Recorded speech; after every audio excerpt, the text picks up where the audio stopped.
1980 সনে এই 6ই এপ্রিল আমাদের যিনি প্রয়াত ভারতরত্ন প্রধানমন্ত্রী, প্রাক্তন প্রধানমন্ত্রী অটল বিহারী বাজপেয়ীজির হাত ধরে এই ভারতীয় জনতা পার্টির শুভ সূচনা হয়েছিল আজকের এই পবিত্র দিনে। এই দিনটিকে উদযাপন করার জন্য আমাদের ভারতীয় জনতা পার্টির রাষ্ট্রীয় নেতৃত্ব বিভিন্ন কর্মসূচির মাধ্যমে এটাকে পালন করার জন্য নির্দেশ দিয়েছে। আমরা প্রত্যেকের বাড়িতে, কার্যকর্তাদের বাড়িতে পতাকা উত্তোলন এবং আমরা বিভিন্ন আগামী 25 তারিখ অবধি আমরা বিভিন্ন সেবামূলক কর্মসূচির মাধ্যমে এই দিনটিকে আরো উজ্জ্বলময় এবং ভারতীয় জনতা পার্টির ইতিহাস ও বিকাশ সকলের মধ্যে পৌঁছে দেওয়ার জন্য আমরা বিভিন্ন কর্মসূচি আমরা হাতে নিয়েছি। তাই আজকেও আমরা সৌভাগ্যবান যে আজকে আমরা এই দলের কার্যকর্তা, ভারতীয় জনতা পার্টি কার্যকর্তাদের পার্টি।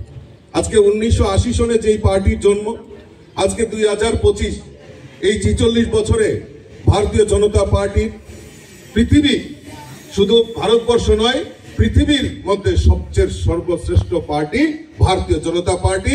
আর এই ভারতীয় জনতা পার্টির কার্যকর্তা হিসাবে আমরা গর্ববোধ করি। আজকে সর্ববৃহৎ পার্টি এই কারণে, এবং আমরা বিভিন্ন জায়গায় কেন্দ্রের সরকার তৃতীয়বার আমাদের দেশের যশস্বী প্রধানমন্ত্রী নরেন্দ্র মোদীজির নেতৃত্বে আমাদের তৃতীয়বার সরকার কেন্দ্রে পরিচালিত হচ্ছে। বিভিন্ন প্রদেশে ভারতীয় জনতা পার্টি সরকার নতুবা কোয়ালিশন সরকার, অ্যালায়েন্সের মাধ্যমে আমাদের সরকার পরিচালিত হচ্ছে। আর আমাদের সরকারের প্রাথমিকতা হলো ভারতের অখণ্ডতাকে রক্ষা করা। আমাদের ভারতবর্ষের গরিব মেহনতি মানুষ থেকে শুরু করে শ্রমজীবী মানুষ প্রত্যেকের জন্য সবকা সাথ সবকা বিকাশের মন্ত্র নিয়ে আমাদের ভারতীয় জনতা পার্টি কাজ করছে।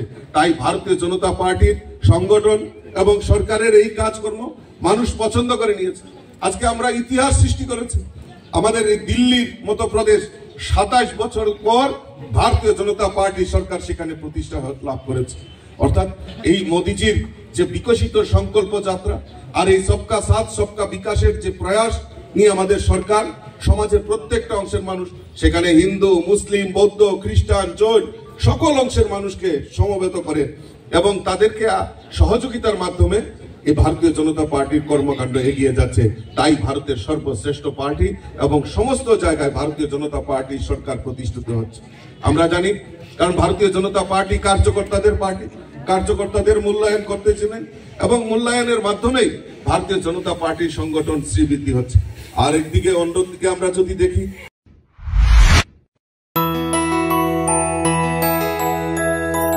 স্বাদে ভরা ঘিয়ের সুবাস লংতরায়, কি ভালো খেতে। শুদ্ধ ঘিয়ের আবেশ ভরা লংতরায়, অপূর্ব সুগন্ধ। পুষ্টি ভরা ঘিয়ের খাবার, গাওয়া ঘি প্রিয় সবার লংতরায়। একেই বলে বিশুদ্ধ ঘি। বিশুদ্ধ ঘি নাম মনে রেখো লংতরাই। লংতরাই ঘি রোজ খাবারে তোমাকে চাই। লংতরাই, লংতরাই, লংতরাই।